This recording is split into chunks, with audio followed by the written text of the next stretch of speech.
Your kingdom come, your will be done. Your kingdom come, your will be done. Your kingdom come, your will be done.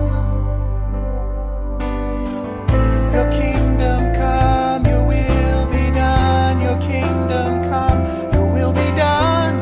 Your kingdom come, your will be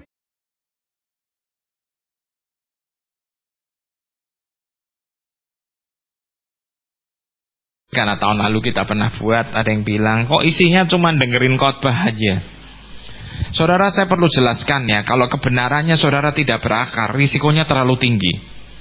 Betul? Jangan dibilang setan nggak ngerti Alkitab ya saudara. Kalau mau apal-apalan, saya rasa saudara nggak akan menang sama dia. Betul Pak ya? Nggak akan menang kalau sama dia. Cuman bedanya, saudara itu yang dipilih bukan dia, gitu loh. Amin. Jadi mohon tolong saudara pegang ini. Ya, ada yang minta impartasi, ada yang minta latihan lebih banyak. Ya, memang ditulis 4:30 selesainya. Saya akan coba lihat nanti kemungkinannya bagaimana. Ya, kemungkinan akan saya tambah impartasi untuk latihannya. Cuman kemungkinannya saya juga perlu. Ini perlu untuk dasarnya saudara itu kuat. Amin. Yesus menyembuhkan semua yang ditemuin sama dia, betul? Betul? Ya, kenapa? Ya di surga nggak ada kursi roda Bapak Ibu, gitu aja loh mikirnya. Ya, repot kalau ada kursi roda, ada tongkat segala macam, repot. Amin, amin. So, nikmati dan tolong bener-bener pegang.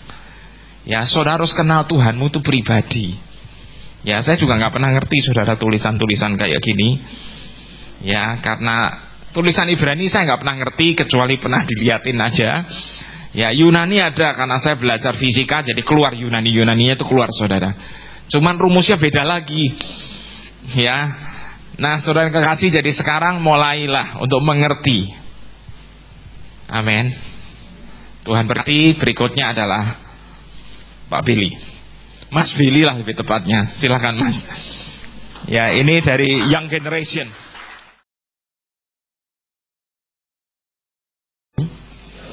Siapa yang percaya kita pasti akan mengalami Yesus secara nyata, secara pribadi. Angkat tangan tinggi-tinggi. Si tepuk tangan yang paling meriah bagi Tuhan Yesus Allah kita. Kasih tahu salam kanan kiri saudara. Katakan dengan tatap matanya dia bahwa engkau akan mengalami Yesus secara nyata. Luar biasa. Wow. Katakan kerajaan Allah. 1, 2, 3. Lebih keras lagi. 1, 2, 3. Kerajaan Allah. Nah, sekarang kita sudah masuk di dalam tentang kerajaan Allah. Tapi ada sebuah pertanyaan yang akan saya tanyakan kepada kita di sini. Pertanyaannya adalah, di manakah kerajaan Allah itu? Apakah di luar, di atas, di samping, kanan, kiri? Pada saat kita berkata bahwa kerajaan Allah, the question is, di manakah kerajaan Allah itu sendiri? Sebab kalau misalnya kita tidak menemukan di manakah kerajaan Allah itu letaknya, maka kita akan mungkin bisa mengetahui tentang kerajaan Allah itu sifatnya seperti apa, kondisinya seperti apa akan terjadi nanti, itu bisa juga kita ketahui. Tapi kita harus mengetahui di manakah posisi kerajaan Allah itu sendiri. Alkitab berkata bahwa pada saat orang itu, kerajaan Allah diumpamakan seperti apa? Pada saat suatu hari ada seseorang, akhirnya dia datanglah di suatu ladang. Di ladang itu dia bergali-gali dan dia berjalan di sana, akhirnya menggalilah dia dan menemukan ada mutiara di situ. Nah, setelah dia menemukan di tanah yang kosong itu ada mutiaranya, apa yang terjadi? Yesus berkata kerajaan Allah adalah langsung ini orang datangi yang punya tanah tersebut. Kemudian dia berkata, saya akan beli ini tanah. Berapa jumlahnya? Sekian. Nah, ini orang tidak akan mungkin bisa beli harga tanah tersebut karena terlalu sangat mahal sekali. Tapi karena dia sudah tahu di dalam situ ada sesuatu yang tidak diketahui oleh orang lain, maka dia jual semua yang dia miliki. Dia jual semua hartanya, dia jual semua rumahnya, dia berikan semua ya untuk mendapatkan tanah tersebut. Kenapa? Sebab dia telah menemukan ada sesuatu yang berharga di dalam tempat tersebut. Nah, sama dengan kita, saudara. Kita berkata kerajaan Allah. Apakah kita sudah menemukannya? Letaknya di mana? Posisinya di daerah yang mana? Pada saat kita menemukannya, orang kalau sudah menemukan kerajaan Allah itu akan hidupnya berbeda sekali, saudara. Saya menemukan dan saya mengetahui bahwa orang, saya ulangi, kalau sudah menemukan kerajaan Allah itu letaknya di mana, dia akan sangat berbeda sekali. Dia akan jual semua, dia akan pegang ini erat-erat dan tidak akan pernah dilepaskan. Dia akan tahu benar-benar bahwa inilah sumber yang akan bisa memberikan kehidupan dalam hidupnya dia. Tapi kalau dia belum menemukan di manakah letak kerajaan Allah itu, maka hidupnya akan mengatakan bahwa, oh ya, saya tahu. Orang lain, dia tahu bahwa memang mujizat terjadi. Tapi sungguhnya bukan dia yang ngalami, orang lain yang ngalami. Tapi saya berdoa begini, semua yang hadir pada siang hari ini, yang ikut Supernatural Academy ini, saya berdoa, semua akan mengalami kerajaan Allah secara pribadi sendiri. Amin. Dan saya sangat percaya bukan dari kata orang, tapi kata diri saudara sendiri. Anda sudah mengalami mujizat, Anda mengalami kesembuhan, dan keajaiban pun Anda sendiri yang mengalami. Nama Yesus dimuliakan lewat kesaksian mulut kita sendiri. Amin. Siapa yang percaya, siapa yang rindu, saudara, hidup kita menjadi saksi Allah yang hidup? Angkat tangan ini. Amin. Kasih tepuk tangan yang paling meriah bagi Tuhan Yesus Allah kita. Sekarang, di mana pertanyaannya? Ayo, kerajaan Allah. Kita baca firman Tuhan sekarang. Oke, Lukas 17 ayat 20 sampai 21.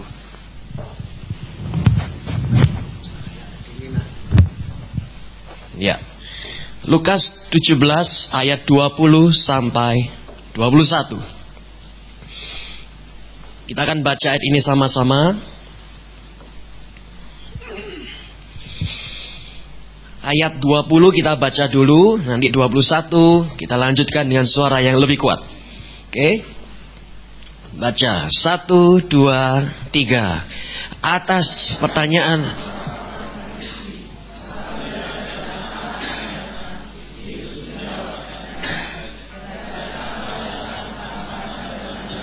ayat kedua sama-sama lebih kuat. 1, 2, 3. Juga orang dapat mengatakan, lihat, ia ada di sini, ia ada di sana. Sebab sungguhnya kerajaan Allah ada di antara kamu. Di manakah kerajaan Allah? Di antara kamu. Di antara kamu, kamunya siapa? Kita. Di antara kita. Berarti tengah-tengah kita berarti. Kalau misal kita ada di sini semua, maka kerajaan Allah ada di tengah-tengah kita. Tapi kalau misal kita lihat di dalam bahasa Inggris, dalam New King James, dikatakan di sana di ayat yang kedua, nor will they say, see here or see there, for indeed the kingdom of God is within you. The kingdom of God is within you.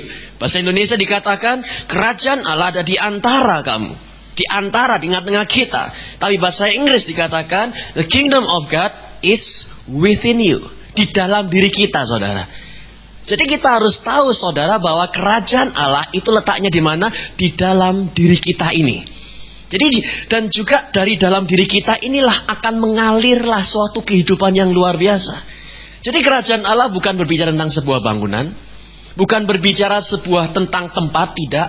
Tapi kerajaan Allah ada di dalam diri kita. Nah, kok bisa sekarang? Saya lihat di ayat yang pertama. Itu orang Farisi bertanya begini. Kerajaan Allah akan datang. Bagaimana caranya? Seperti apa bentuknya? Tapi Yesus menjelaskan, tidak. Bukan ada sesuatu yang seperti ada apa yang lain begitu. Yesus berkata gini, kerajaan Allah datang tanpa tanda-tanda lahir liah. Jadi saya bisa melihat bahwa bagaimana cara kerajaan Allah itu datang ketika kita menerima Yesus sebagai Tuhan dan Juru Selamat kita. Begitu kita ngaku Yesus adalah Tuhan kita, ya kan? Sebagai orang berdosa, ampuni saya orang berdosa. Dan saat ini saya mengaku di hadapanmu, Tuhan Yesus, lihat, saya undang engkau masuk dalam hidupku. Ketika kita ngundang Yesus masuk dalam hidup kita, apakah ada tanda lahirnya? Tidak ada. Kita cuma tinggal percaya. Kita cuma tinggal yakin Yesus telah masuk dalam hidup kita. Nah, di sini yang terjadi adalah kerajaan Allah mulai bersemayam dalam hidup kita, saudara. Jadi disinilah ketika kita ngundang Yesus masuk, tiba-tiba disinilah dia akan memerintah dalam hidup kita sebagai Raja. Dan di dalam pemerintahannya, seperti tadi disampaikan, tidak ada sakit penyakit, tidak ada duka cita, tidak ada rasa yang muram, tidak ada. Yang ada adalah sukacita, tawa, ria, canda, penguasaan diri dan lain sebagainya. Kenapa? Bukan karena usaha manusia, tidak. Tapi kenapa? Sebab kita telah menerima Yesus dalam diri kita. Dan Yesus jadi Raja, hasilnya akan ada kesembuhan, sukacita dan lain sebagainya. Amin. Siapa yang percaya di dalam diri kita ada Yesus Kristus yang memerintah sebagai Raja? Angkat tangan tinggi, kasih tepuk tangan yang paling meriah bagi Tuhan Yesus Allah kita. Nah, sekarang saudara, saya melihat ini, saya ini orangnya suka nonton film. Nah, suatu saat saya ini nonton film yang sangat menarik sekali, yaitu adalah Kingdom of Heaven. Kalau saudara lihat Kingdom of Heaven, ini adalah film tentang perperangan yang terjadi di Yerusalem, yang terjadi pada saat abad ke-12, yang dimana mereka itu membela kota mereka di situ. Yerusalem itu mau diserang oleh bintang dan bulan dan lain sebagainya. Apa itu? Ada perang salib di sana. Singkat cerita, apa yang terjadi? Kingdom of Heaven, Yerusalem itu ya, di situ ada salibnya ya, jadi agama, jadi perang antara agama itu. Nanti kalau misal saya keliru, tapi nanti tolong dijelaskan atau lebih betul kan. Tapi menurut saya melihatnya secara kasat mata, pandangan sekilas saja.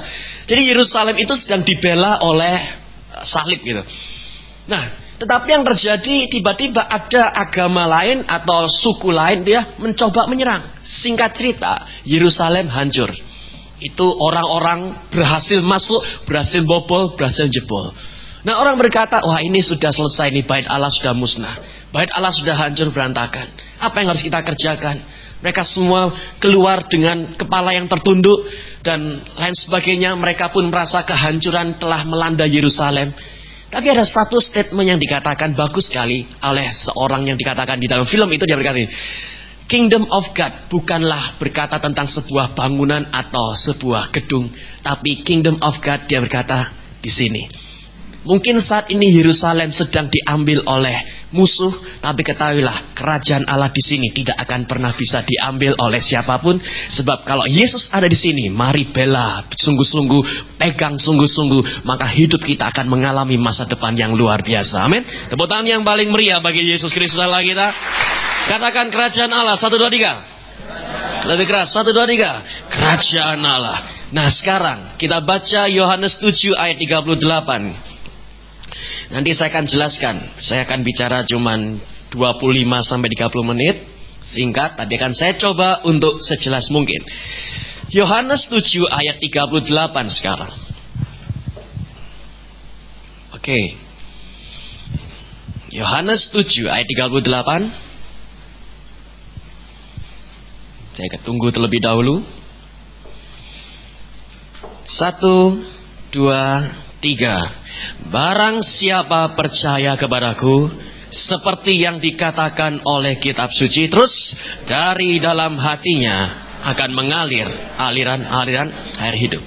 Lebih keras lagi kita bacanya, 1, 2, 3. Barang siapa percaya kepadaku, seperti yang dikatakan oleh kitab, dari dalam hatinya akan mengalir aliran-aliran air hidup. So, lihat di sini firman ya berkata gini, kalau kita percaya pada Yesus, kerajaan Allah yang ada di dalam diri kita ini akan mengalirkan kuasa.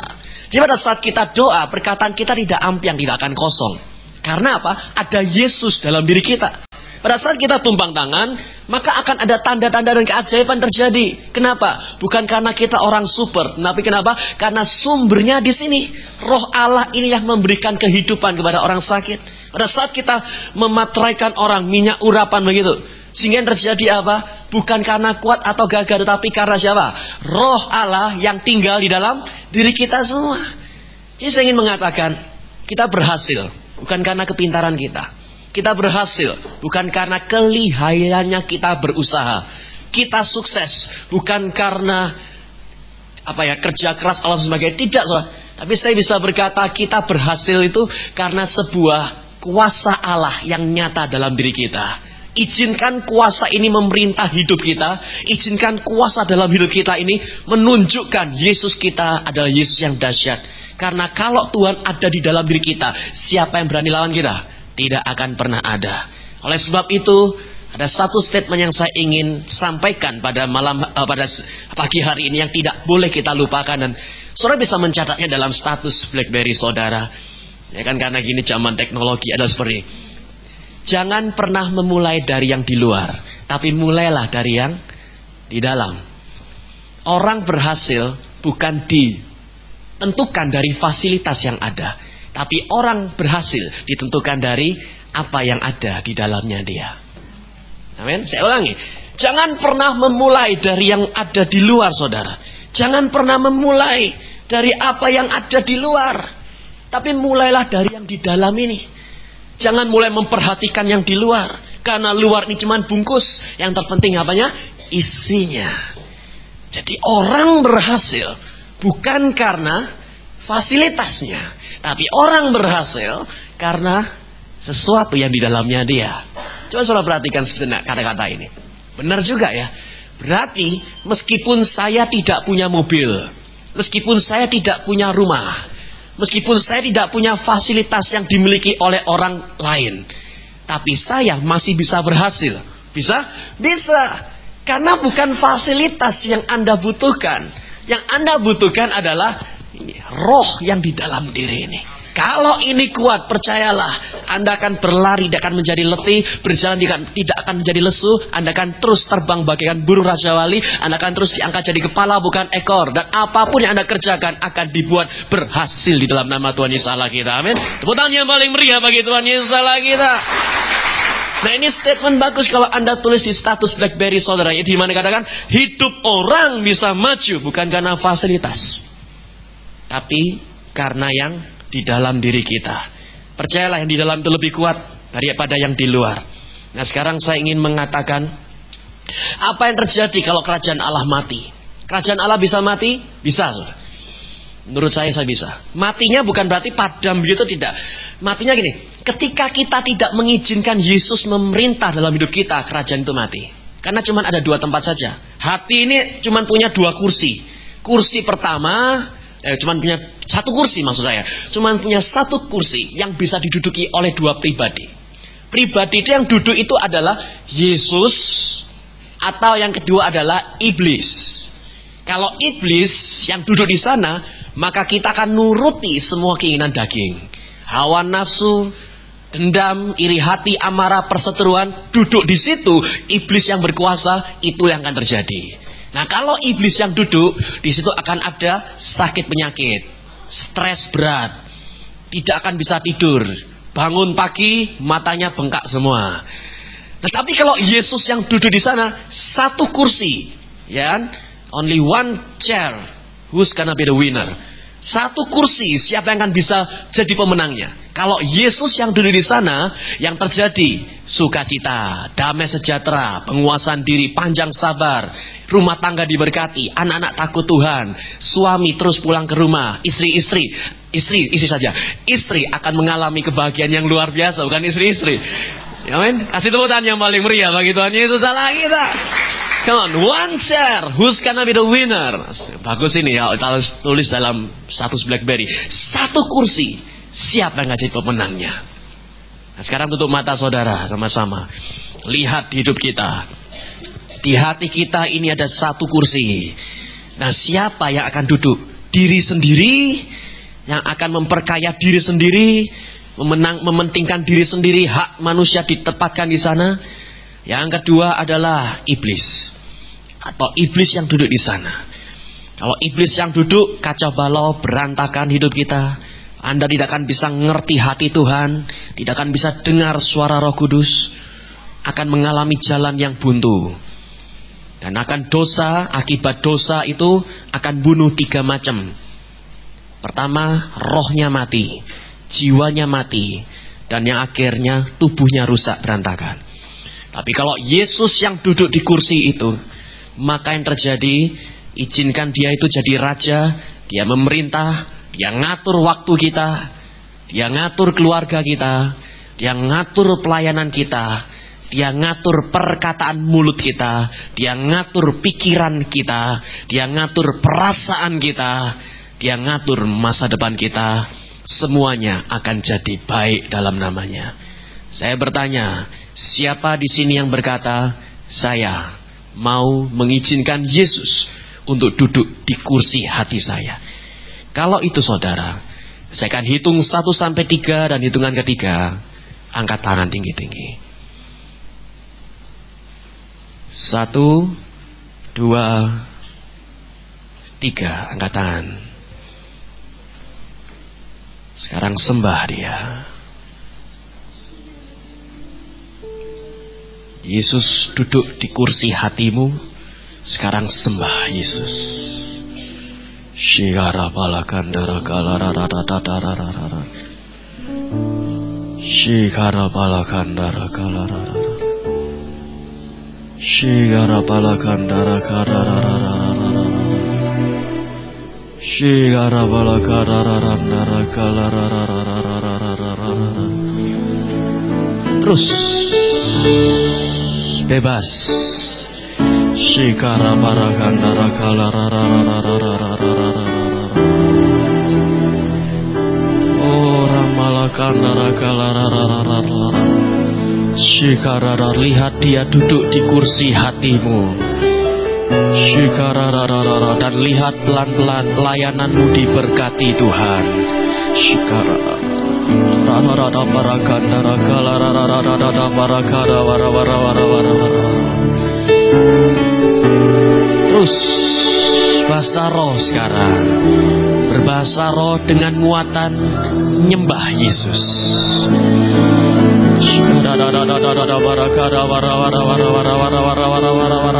Jangan kosong bahasa roh, jangan diam, buka mulut. Berbahasa roh lah dengan nyembah Yesus. Para penatua melemparkan mahkotanya dan tunduk sujud menyembah Yesus sebagai Raja di atas segala Raja.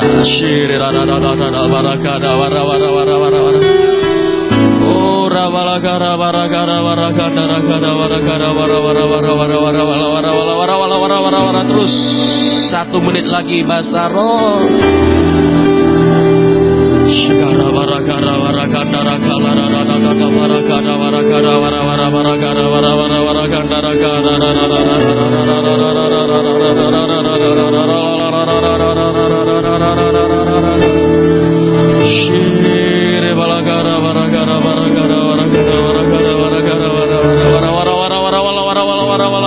Terus Balakandara marakana marakashire barakara wara wara wara wara wara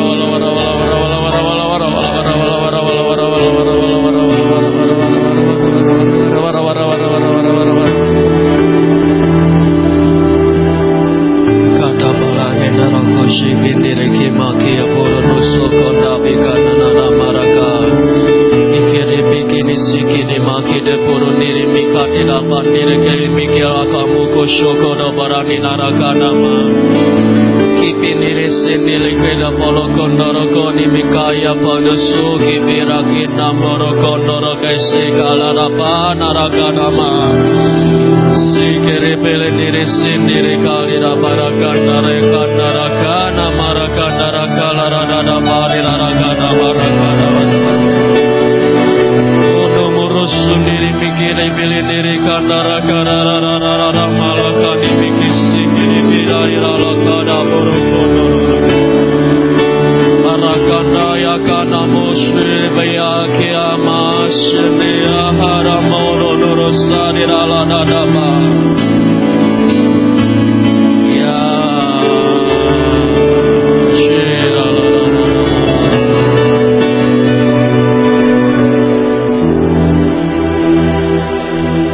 Yesus mencintai kita semua di sini. Tuhan Yesus sangat menyayangi kita di sini. Begitu besar kasih-Nya pada kita semua sehingga Dia memberikan anaknya yang tunggal mati buat kita. Nah, setelah Yesus mati buat kita, izinkan dia duduk dalam hati kita. Nah, saat dia duduk, maka kerajaannya akan dinyatakan dalam hidup kita. Bisa mati, bisa. Tapi istilah mati jangan salah. Mati itu adalah ketika kita memindahkan Yesus, menggantinya dengan iblis. Kemana Yesus? Dia tidak pergi, dia tetap dalam hidup kita. Cuman dia pasif. Disitulah kerajaannya tidak aktif. Tapi kalau kita kembali, ampuni saya. Saudara undang Yesus masuk dan duduk lagi dalam hati saudara, maka kerajaannya akan dinyatakan lagi. Kita sebagai anak muda saudara, Anda harus senantiasa memastikan setiap pagi Yesus yang duduk dalam hidup saudara. Yesus harus memerintah dalam hidup saudara. Kalau Yesus yang memerintah, nilaimu di sekolah akan baik adanya. Karena hikmat Allah akan engkau miliki, keluargamu akan dibuat jadi berhasil.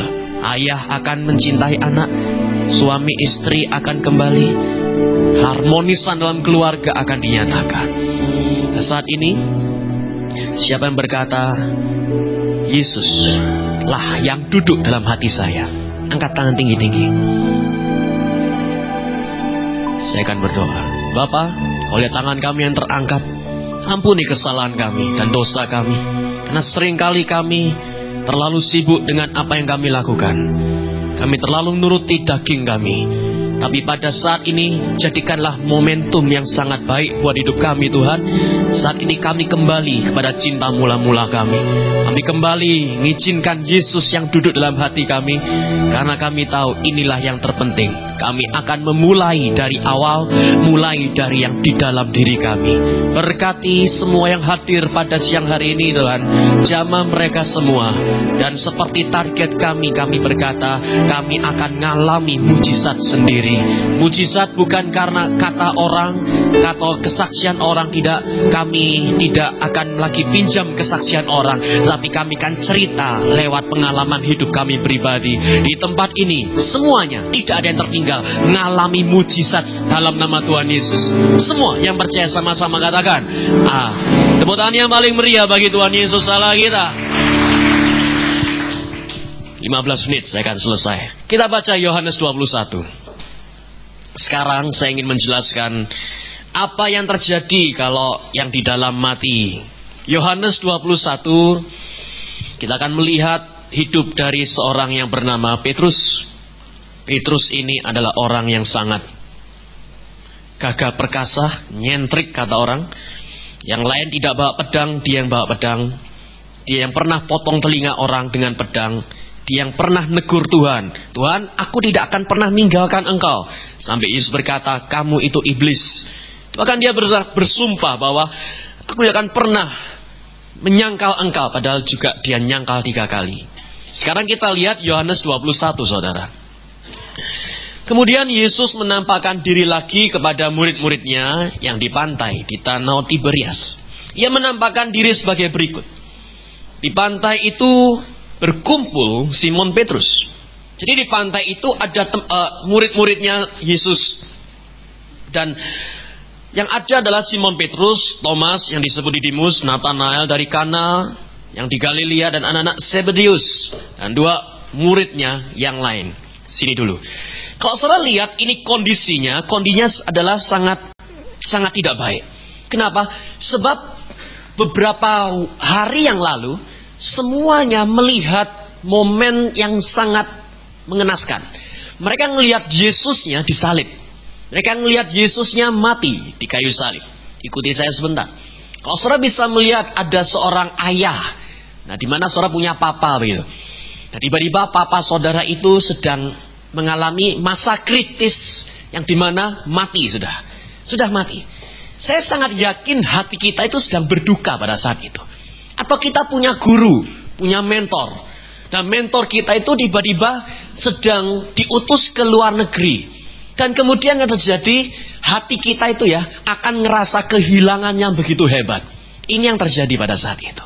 Pagi-pagi benar ini, di pantai itu kumpul Simon Petrus dan murid-murid yang lain.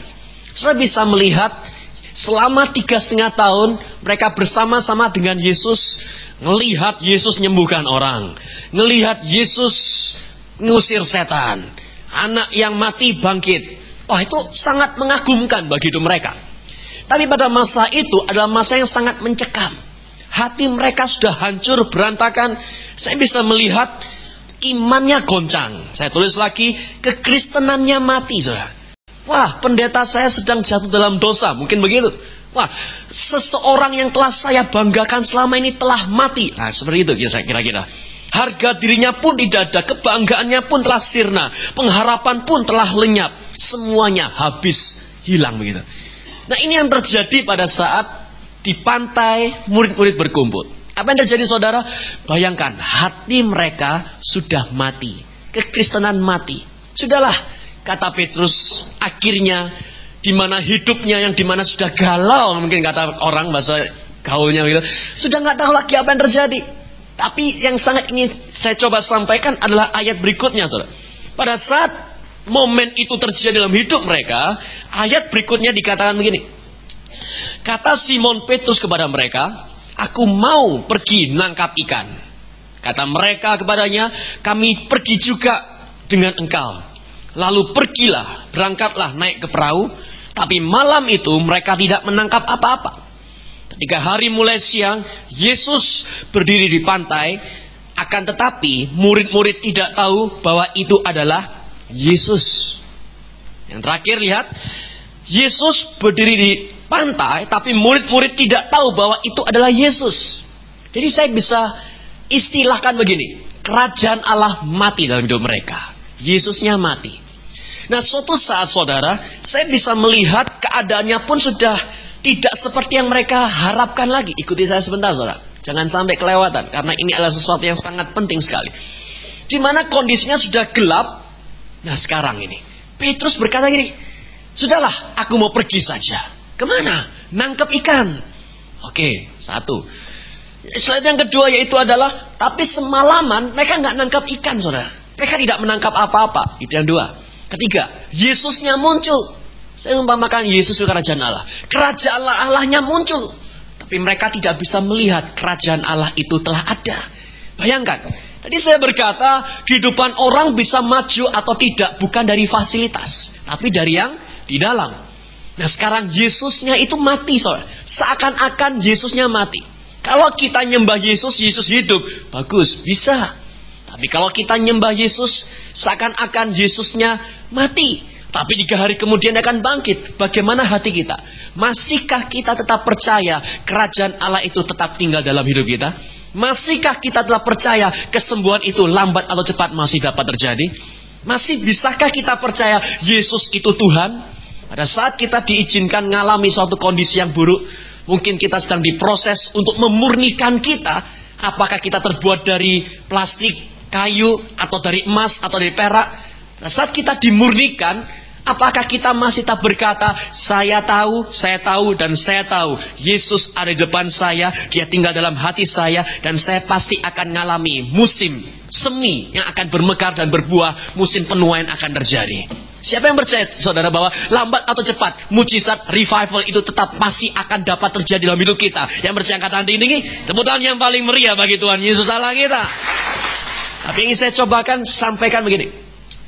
Orang yang dalamnya mati, orang yang kerajaan Allahnya mati, hati-hati jangan sampai mati, saudara.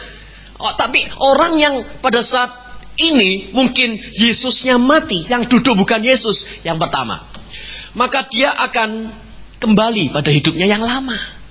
Saudara lihat, kalau misalnya Yesus mati atau yang duduk bukan Yesus, kerajaan Allah tidak ada dalam hidup kita, percayalah saya, saudara akan kembali ke dalam hidup yang lama. Siapa Petrus? Dia nelayan. Tugasnya ngapain? Nangkap ikan. Tapi setelah pada saat itu dia melihat mati ini, saya sudah hilang harapan saya. Orang yang dalamnya mati, maka dia akan kembali dalam hidupnya yang lama. Yang dulu berdosa, ya kembali lagi berdosa. Yang dulu punya suatu kondisi nyimpen jimat gitu, ya kembali ke nyimpen jimat. Itulah sebabnya saat ini, saudara, saya ingin dorong kita, jangan sampai mati. Mati itu yang artinya adalah yang duduk bukan Yesus. Gitu. Mati itu artinya bukan Yesus yang jadi raja. Kalau yang sampai jadi raja Lucifer, itu kan mati kan? Percuma, kita akan kembali dalam hidup kita yang lama. Kalau kita ingin terus dipakai Tuhan, ngerti hati Tuhan, tahu suara Tuhan seperti apa, jangan sampai yang di dalam mati. Kenapa? Yang pertama, orang yang dalamnya mati, dia akan kembali dalam hidupnya yang lama. Sudahlah, saya bisnis saja. Jadi pendeta kok susah sekali. Difitnah sana, difitnah sini, tidak ngalami, tidak berbuat tapi dituntut begini. Apalagi saya sudah korban waktu tenaga, tapi kok kemudian ini yang saya dapatkan, kan begitu? Tapi kalau misalnya dalamnya kita mati, kita akan mengatakan, ya sudahlah, sudah percuma, selesai, buyar, selesai semuanya, sudah, tidak usah gereja-gerejaan, kan begitu? Sehingga orang kan banyak yang kepahitan di dalam gereja. Tidak boleh, saudara. Saya ingin dorong pada hidup kita saat ini semua, izinkan Yesus yang duduk dalam hidup kita. Meskipun kita mengalami bertubi-tubi, tapi kalau kerajaan Allah yang tetap hidup dalam hidup kita, dia akan tetap mengalami apa? Damai sejahtera. Dia akan tetap tahu, tenanglah, sebab Tuhan yang akan memberikan kemenangan bagi kita. Orang yang tahu kerajaan Allahnya hidup, dia akan tahu bahwa hidupnya berhasil karena apa? Anugerah, bukan karena kekuatannya dia sendiri. Kenapa? Sebab di dalam kelemahan kita, kuasa Tuhan akan dinyatakan dalam hidup kita. Berikan tepuk tangan yang paling meriah bagi Tuhan Yesus Allah kita. Ini yang terjadi kalau yang dalamnya hidup, saudara. Pada saat yang dalamnya hidup, anak sakit, oh saya nggak khawatir. Saya dalam nama Tuhan Yesus Kristus disembuhkan. Apa yang terjadi? Ngalirlah kuasa dari dalam hidup kita dia. Ngalirlah sesuatu yang terjadi, aliran kuasa mujizat nyatakan di sana. Nah, juga yang akan kita alami, mujizat tanda-tanda itu akan menyertai kita. Kenapa sapu tangannya Petrus sampai bisa menyembuhkan orang? Saya sangat yakin, saudara, setelah dia mengalami momentum ini, dalam Kisah Rasul, dalamnya hidup sudah tidak pernah mati lagi. Sekali khotbah 3.000 orang bertobat. Kenapa? Sebab kerajaan Allahnya hidup. Saya ingin dorong saudara, pada saat pagi, doa sama Tuhan, intim sama Tuhan. Ambil tip, doa intim pribadi sama Tuhan. Baca Alkitab. Ada berapa banyak orang sekarang, saya nggak lagi baca Alkitab. Kenapa? Alkitab saya digital. Bukan kitab, bukan ponsel suci, bukan, tapi baca firman Allah. Karena firman Allah inilah pelita bagi terang dan bagi kaki kita, saudara. Bahkan saya kemarin di Malang, saya dorong anak-anak didik, baca Alkitab dengan bersuara. Jangan baca Alkitab dengan renungkan. Ya boleh merenungkan, tetapi harus ngomong dengan firman Tuhan. Mulut kita ini ya harus dilatih dengan perkataan firman Tuhan. Karena saya sangat percaya, setiap firman yang keluar dari mulut kita, dengarkan saya, tidak akan pernah kembali sia-sia. Tapi ini akan keluar dengan kuasa yang dahsyat dan akan memberikan hasil mujizat yang luar biasa. Dalam nama Tuhan Yesus, Tuhan telah mati buat saya, sehingga oleh bilur-bilurnya saya telah disembuhkan. Pada saat kita mengucapkan begitu, iblis akan dengar suara statement iman kita, maka yang terjadi, kuasa Tuhan memang benar-benar akan dapat dinyatakan. Janji Tuhan akan benar-benar dinyatakan. Karena apa? Tuhan bukan manusia yang bisa berdusta. Kalau dia sekali bicara, dia akan segera menggenapi firman-Nya dinyatakan dalam hidup kita semua. Amin. Tepuk tangan yang paling meriah bagi Tuhan Yesus Allah kita. Orang yang dalamnya mati akan kembali dalam hidupnya kita yang lama. Siapa kita dahulu? Mungkin pemabuk, mungkin tukang rokok, mungkin tukang selingkuh, mungkin tukang pegang pakai susu. Nah, tapi kalau misal kita ini sudah hidup terima Yesus, tapi kalau mati lagi akan kembali, saudara. Tapi saya berdoa semua kutuk dipatahkan pada hari ini juga. Semua akses ke dunia lama itu dipatahkan pada hari ini juga. Anda terus maju bersama dengan Yesus. Sehingga kita semua di sini tidak yang tertinggal akan menyelesaikan pertandingan kita sampai akhir. Dan di akhir pertandingan kita semuanya akan mendapatkan mahkota kemuliaan dari Tuhan Yesus. Amin. Tepuk tangan yang paling meriah bagi Tuhan Yesus Allah kita. Oke, yang kedua saudara, lihat apa yang dilakukan oleh Petrus. Aku akan pergi nangkap ikan dah. Padahal dia harus menjadi penjala manusia. Kata mereka kepadanya, perhatikan, kami juga ikut ya sama-sama dengan engkau. Sebenarnya kita harus sadar bahwa ada orang yang ikuti kita. Kita sebagai leader, kalau kita kembali dalam hidup kita yang lama, sadari orang lain akan mengikuti kita juga. Sungguhan. Kalau misal saya ini punya 2 anak saudara. Dan anak saya ini selalu niruin apa semua yang saya lakukan. Padahal saya tidak ngajarin dia lihat saya saja. Pada saat saya ini ya, kalau misal ditanyain sama istri, oh nanti kalau misalnya kita ke mall mampir, kita jalan-jalan ke mall dulu ya. Statement saya cuma berkata gini, bukan ya, oke, enggak. Statement saya bahasanya boleh. Ya, istri saya ngomong, ayo kita nanti makan ya sama-sama ya, boleh. Nah, suatu saat yang terjadi adalah istri saya ini tanya sama anak saya, "Nak, nanti ya mama ini mau khotbah dan mama mau cerita tentang kamu, nak. Mama ingin cerita supaya kamu itu ya menunjukkan bahwa kamu pun dapat dipakai oleh Tuhan. Sama jemaat, Mama ingin cerita tentang kesadaran dalam diri kamu." Anak saya yang paling besar ngomongnya gini, "Boleh?"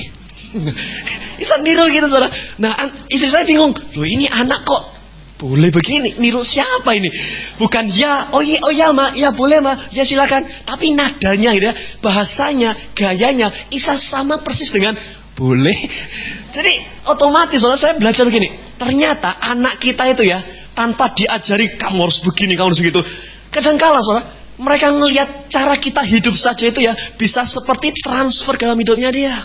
Nah bayangkan sekarang, itu saja sama anak kita sendiri. Kalau kita adalah sebagai pemimpin yang dimana diikuti oleh orang banyak, pada saat kita salah langkah sedikit, hati kita tidak benar sedikit, motivasinya melenceng sedikit, maka yang terjadi saudara, hati-hati kita akan diikuti oleh banyak orang. Pada saat kita jalan dosa sebagai leader, bukan cuma satu orang yang berdosa, 10 orang yang ngikuti kita. Anak didik kita akan melihat. Kenapa? Karena kepemimpinan adalah natural. Apa yang mereka lihat dalam diri kita, mereka harus bisa melihat Yesus. Karena nggak bisa saudara, kalau kita ngajarin orang dengan aturan 1, 2, 3 Farisi, Yesus cari gimana? Apa yang kau lihat ini aku, silakan engkau lakukan. Jadi figur teladan itu akan ada dalam hidup kita. Nah sekali lagi saya berkata, orang yang dalamnya mati, maka semuanya akan ngikuti apa yang dia kerjakan. Kalau kita berdosa, kita tidak akan dosa sendiri. Akan ada banyak yang ikut kita bawa dalam dosa. Ayo, kita harus banyak bawa jiwa kepada Yesus Kristus, maka kita harus pastikan kerajaan Allah hidup dalam hidup kita. Amin. Tepuk tangan yang paling meriah bagi Tuhan Yesus Allah kita. Yang kedua sekarang. Nah, yang kedua adalah orang yang kerajaan Allahnya mati di dalamnya, apapun yang dikerjakan pasti akan tidak ada hasilnya, saudara. Lihat di sini. Mereka berangkat lalu naik perahu, tapi malam itu mereka tidak menangkap apa-apa. Semalam-malaman mereka tidak menangkap apa-apa. Kenapa? Cuman satu saya bisa nilai. Karena orang yang kerajaan Allahnya mati. Karena orang yang bukan Yesus yang jadi raja dalam hidupnya, apapun dikerjakan pasti tidak akan ada hasilnya. Tidak akan ada hasilnya, saudara. Sebab kenapa? Sumber kehidupan hanya Anda akan dapatkan di dalam siapa? Yesus. Iblis datang untuk mencuri, membunuh, dan membinasakan. Tapi Yesus datang supaya kita punya hidup. Bahkan hidup berkelimpahan. Katakan berkelimpahan. 1, 2, 3. Berkelimpahan. Lebih keras lagi. 1, 2, 3. Berkelimpahan. Sekarang katakan, hidup saya berkelimpahan. Dengan suara keras. 1, 2, 3. Hidup saya berkelimpahan. Katakan kuasa. Kemudahan yang paling meriah bagi Tuhan Yesus Allah kita. Orang yang dalamnya mati, apapun yang dikerjakan tidak akan ada hasilnya. Apakah saat ini mungkin doa kita nggak ada hasil? Apakah saat ini mungkin keluarga kita tidak ada hasil? Apakah saat ini mungkin pelayanan kita tidak ada hasilnya? Saudara, kita harus membedakan antara kegiatan rohani dan melayani. Kegiatan rohani itu adalah aktivitas rohani. Melayani itu lain. Banyak orang berkata, aku melayani Tuhan kok. Tapi faktanya dia jadi capek, lelah, bosan, rutinitas. Kenapa? Sebab sungguhnya dia pikir ini adalah melayani, tapi sungguhnya saya berkata itu kegiatan rohani, saudara. Apa yang saya kerjakan ini kegiatan rohani. Saya ambil mic dan saya bicara, kegiatan rohani. Saya ambil tindakan berdoa, itu kegiatan rohani. Saya ambil tindakan berpuasa, kegiatan rohani. Saya ambil tindakan ke gereja, tindakan rohani di situ. Nah ini bisa bikin saya capek? Bisa. Tapi saudara, melayani lain. Melayani itu adalah, Yesus berkata ini, barang siapa melayani aku, hendaklah dia berkhotbah. Tidak. Barang siapa melayani aku, dengarkan saya, ikuti saya, hendaklah dia berpuasa. Tidak. Barang siapa melayani aku, hendaklah dia mengikut aku. Kata Yesus. Kalau kita berkata, saya mau melayani Yesus, ya kita ngikut Yesus, bukan kegiatan rohani. Kegiatan rohani adalah sampingannya. Nah di sini saya ingin mencoba lakukan adalah kalau kita ngikut Yesus, hati kita terus bersama dengan Yesus 24 jam kali 7, hidup kita akan ada hasilnya. Pelayanan kita akan ada sesuatu yang dahsyat luar biasa. Tidak akan capek, tidak akan letih, tidak akan lesu, tapi kita akan ada kuasa yang sangat luar biasa. Kenapa? Sebab bukan kegiatan rohani yang kita cari, tapi melayani Yesus. Kemanapun Yesus berada, kita ngikut Yesus di sana. Saya kan bisa melihat sesuatu yang berbeda akan terjadi. Kalau tidak, capek pasti. Kemarin saya ini sekarang aktivitasnya sangat bingung sekali, saudara. Minggu pertama, mulai hari Jumat sampai hari Rabu, saya harus ada di Malang. Saya ini sekarang belajar menggembalakan, bukan belajar khotbah. Nah, hari Jumat sampai hari Rabu harus ada di Malang, ketemu dengan musik pujian, ketemu dengan bla bla bla bla bla dan sebagainya, khotbah hari Minggu, khotbah hari Rabu juga doa malam. Hari Kamis langsung sampai hari Senin pindah ke Jakarta. Nah, kemudian di situ juga sama, gembalakan juga, ketemu dengan doa puasa dengan teman-teman yang ada, tim yang ada, ngajari, didik, bimbing. Kemudian berikutnya itu selama dari hari berikutnya Selasa sampai Senin depan lagi di Surabaya. Berikutnya lagi hari Selasanya pindah ke Makassar, saudara. Makassar sampai hari Senin ya, hari Jumat sampai Senin. Saya itu kembali lagi minggu pertama Malang lagi. Muter begitu, saudara. Kalau ditelusuri capek pasti. Aktivitasnya banyak sekali. Ini saja jam 2 ini pesawat langsung ke Jakarta, langsung gerak di sana, gembalakan di sana. Aktivitasnya di sana, saudara. Tapi yang saya harus perhatikan dalam hidup saya gini, saya nggak boleh kegiatan rohani di sini. Saya nggak boleh kegiatan rohani. Terus apa yang harus saya kerjakan? Mudah, ikuti Yesus. Di mana hatinya Yesus berada, saya harus ada. Saya harus jaga hidup saya suci. Ada lagu kan? Asalku hidup suci, tidak turut dunia, ku tahu Tuhan pasti buka jalan, ya kan? Pada saat saya berkata hatiku sama Yesus sama gitu ya, maka yang terjadi saya akan memberikan hasil, saudara. Ini saja tadi ya, naik ke sini nih, persiapan materinya saya pun bingung saya harus ngomong apa, karena aku sudah kehabisan materi di kemarin hari. Ada power to think, power to give, power to apa, macam-macam. Saya sampai bingung gitu. Tapi anehnya gini, kok enteng ya hidup saya sekarang? Kok aneh sekarang ya? Kok seakan-akan ya biasa gerak begini saja, ngomong begini, seakan-akan nyantai. Tapi orang bisa, wah apalagi sekarang, ayo come on, apalagi, gerak apalagi. Mau bikin program baca Alkitab selama 1 tahun, semuanya bikin satu lagi. Bisa muncul dengan sendirinya, saudara. Kenapa ini bisa terjadi? Karena yang paling penting adalah buahnya. Nah, buahnya ini akan bisa kita dapatkan kalau yang di dalam tidak mati. Kalau kerajaan Allahnya tetap ada di sana. Percayalah, orang yang dalamnya mati tidak akan dapat menghasilkan apa-apa. Sehingga suatu saat, kalau nanti saya usia 35 tahun ya, saya noleh ke belakang, hasilnya besar kan? Dan saya cuma bisa berkata gini, Tuhan, ini nggak mungkin loh kalau seseorang yang namanya Billy bisa bikin seperti ini, nggak mungkin loh Tuhan. Kok bisa ya kayak gini? Nanti Tuhan akan berkata, memang nak bukan kamu kok yang ngerjakan, aku yang tinggal dalam dirimu, yang dimana kerajaanku yang memerintah hidupmu terus. Soalnya lihat, sehingga saya berkata, bukan saya, tapi Yesus yang mengerjakan. Yang saya juga bisa berkata gini, tidak ada yang sahabat saya banggakan, saya cuma alat saja kok.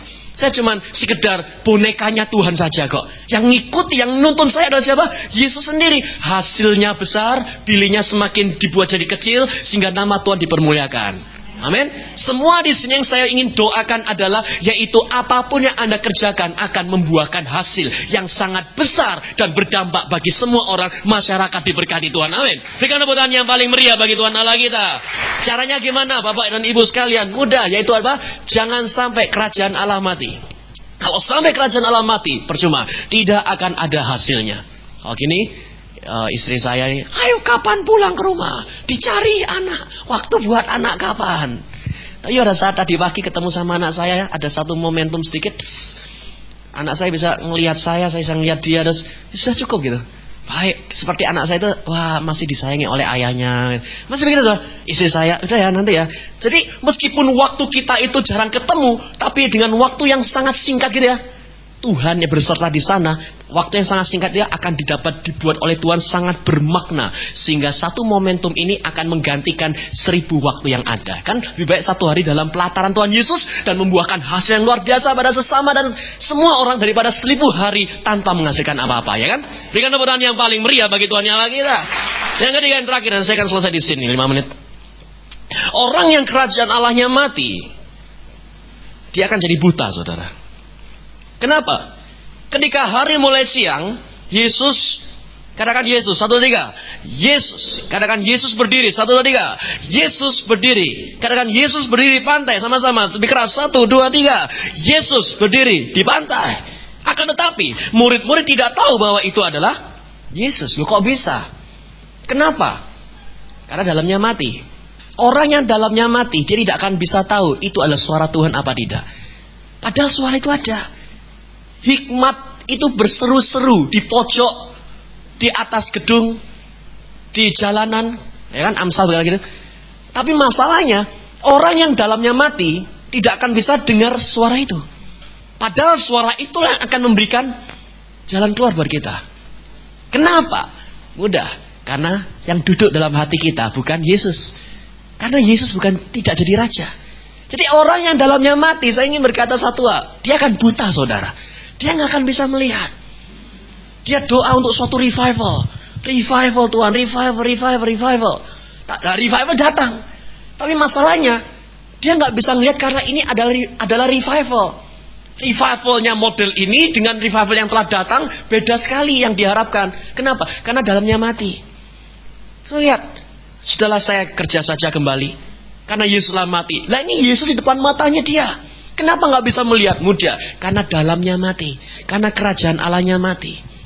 Apa yang ingin saya coba sampaikan di sini adalah, saya sangat yakin sekali, saudara. Yesus itu mencintai kita. Katakan, Yesus cinta saya. 1, 2, 3. Yesus cinta saya. Sama-sama lebih keras lagi. 1, 2, 3. Yesus cinta saya. Kalau Yesus cinta kita, maka dia tidak akan pernah mengizinkan hal-hal yang buruk dapat terjadi. 1. Dan dia akan mencukupi segala apapun yang kita butuhkan. 2. Dia akan senantiasa melindungi kita dari kawanan serigala. Karena dia gembala yang baik. Dia akan senantiasa, yang keempat ya, dia akan ngasih tahu kita sebagai penasihat yang ajaib. Dia kan sebagai Bapa kekal, membapai kita, nggak akan merasa sendirian. Ada banyak orang merasa galau karena merasa sendiri, ditinggal pacar sendirian, rasa aku nggak lagi harus hidup seperti apa, pakai aksis saja kata orang. Kalau misal dia tahu Yesus cinta dia, saudara, maka semua aspek ini ya akan datang sama dia semua. Akan datang terus. Segala arah penjuru datang. Surga pun akan mencurahkan berkatnya untuk orang ini. Kenapa? Karena Yesus cinta dia. Tapi masalahnya, kalau dia mati dalamnya, dia tidak akan pernah bisa melihat itu semua. Loh, ini kan parah sekali, saudara. Dia bisa, ya saya sebagai ayah, punya anak, kasih anak saya mobil. Tapi karena dia tidak bisa melihat mobil ini dari sayang, karena saya mencintai dia. Mana sih mobilnya? Kenapa sih saya nggak bisa berangkat terus ke sekolah, gimana sih? Lah kan konyol sekali. Saya ini cinta kamu, nak, tak kasih mobil. Enggak, bukan ini yang saya mau. Saya mintanya sesuatu yang lain. Kenapa sih saya terus ngerasa sendirian, terus ngerasa kenapa saya apatis, pesimis? Lah kan saya ini bapak yang mencintai kamu. Kamu tak kasih apapun yang kamu mau. Tapi kenapa kamu nggak bisa ngelihat? Lah kasihan Yesus. Yesus sudah mati buat kita. Dan dia sangat mencintai kita. Dia tidak pernah meninggalkan kita. Di malam hari kalau kita nangis, dia tahu, saudara, setiap air mata yang keluar dari mata kita, dia tidak terbuang sia-sia, ditampung dalam kiribatnya. Setiap hati kita yang kita curahkan pada Tuhan, itu semuanya Tuhan dengar, saya berkata. Tidak didengar, bukan tidak didengar, tapi semuanya didengar. Dia tahu isi hati kita. Dia tahu kita butuh apa. Ya, dia tahu yang lain lebih sukses. Dia tahu yang lain punya handphone lebih baik. Yang lain punya ministry yang lebih oke dan sebagainya. Tuhan tahu. Tapi masalahnya kita harus bisa melihat kebaikan Tuhan saat ini. Sehingga ketika kita ngucap syukur, ikuti saya, ketika kita ngucap syukur dalam perkara yang kecil, Tuhan akan kasih perkara yang jauh lebih besar. Dalam perkara kecil kan, akan diberikan perkara yang jauh lebih besar lagi. Tapi kita harus bisa melihat kebaikan Tuhan. Katakan, Tuhan baik. 1, 2, 3. Tuhan baik. Tepuk tangan yang paling meriah bagi Tuhan Yesus Allah kita. Harus bisa melihat, saudara. Kenapa? Because Jesus love us so much. Dia begitu sangat mencintai kita. Kalau dia sudah mencintai kita, dia duduk dalam hati kita, hidup kita akan dibuat berhasil. Hari ini saya berdoa, hidup kita tidak akan pernah lagi jadi sama. Sebab Yesus telah tinggal dalam hati kita. Dia sebagai Raja yang agung, Raja yang mulia, yang mengatur hidup kita, duduk dalam hati kita, yang membuat hidup kita berhasil. Poin 1, yang pertama, orang kalau kerajaan Allahnya mati, dia akan kembali ke yang lama. Jangan kembali yang lama. Yang kedua, orang yang kerajaan Allahnya mati, yang rohnya mati, yang Yesusnya mati, dia tidak akan pernah bisa menghasilkan apa-apa. Yang ketiga, orang yang dalamnya mati, kerajaan Allahnya mati, dia tidak akan bisa melihat kebaikan Tuhan Yesus. Kalau kita mau lihat kebaikan Tuhan Yesus, mari mulailah dari yang di dalam.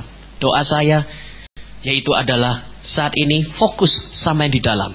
Selama 3 hari ini kita ikut seminar ini semua untuk apa? Membangun yang di dalam. Katakan membangun yang di dalam. 1, 2, 3. Membangun yang di dalam. Dalam ini loh, dibangun dalam diri kita. Supaya nanti setelah kita selesai di sini, Anda akan menjadi pahlawan-pahlawan yang gagah perkasa. Suami akan diberkati. Hasil kerja keras kita akan mendatangkan berkat yang berlimpah. Ya, keluarga kita akan diberkati luar biasa. Pelayanan kita tidak akan pernah lagi menjadi sama. Kita akan bisa dengar suara Tuhan. Kita akan bisa ngerti hati Tuhan. Setiap doa yang kita ucapkan itu akan menghasilkan mujizat yang sangat luar biasa. Dan kita dapat menceritakan bahwa memang benar mujizat sampai hari ini masih terjadi. Kebangkitan rohani dinyatakan di kota kita tercinta Surabaya, mengalami kebangkitan rohani dari Yesus Kristus Allah kita sendiri. Amin. Tepuk tangan yang paling meriah bagi Tuhan Yesus Allah kita. Kita doa. Tutup mata saudara. Bapa yang di surga, Engkau telah mengirimkan Yesus masuk dalam hidup kita. Sekarang Roh Kudus telah tinggal dalam hati kita. Saat ini Tuhan Yesus, aku berdoa, semua kerohanian yang mati, aku katakan hidup saat ini juga di dalam nama Tuhan Yesus.